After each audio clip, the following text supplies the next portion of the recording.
अपने time frame के हिसाब से, जिन्हें हम आसमां दिखाते हैं मगर उतना ही जितना हमारी नजर के सामने हो, जिन्हें हम पूरी आजादी देते हैं मगर इसकी बाउंड्रीज हैं ये भी बताते हैं, जिन्हें हम कहते हैं कि जा बेटा जी ले अपनी जिंदगी, पर साथ ही कहते हैं उसकी सहेली को देखकर कि अच्छे घर की लड़कियां ये नहीं करती, लगाकर के सारी ही पाबंदियां उड़ने को कहते हो उनसे यहाँ, विरासत में जिनको मिली बेड़ियां उनको कहते हो तुम सब यहाँ बेटियां।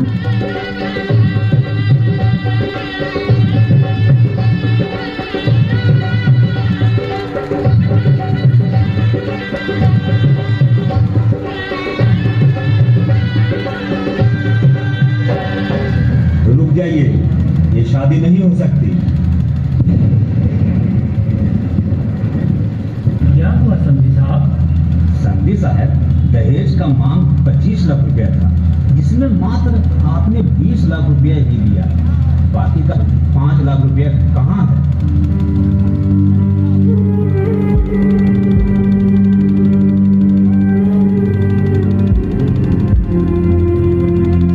समधी साहब, बस 2 दिनों में दहेज का सारा रकम चुकाइए। बात तो ये था कि शादी के दिन 5 लाख रुपया दीजिएगा, तभी ये शादी होगी, वरना ये शादी नहीं हो सकती।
मुझे लड़कों से कम मत समझिए।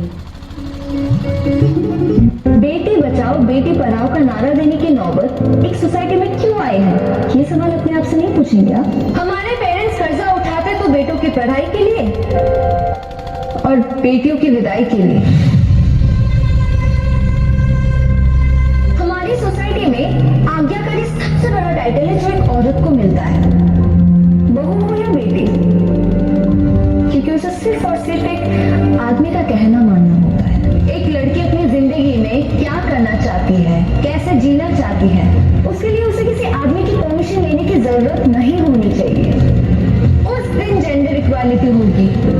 मेरी पहचान मैं हूं।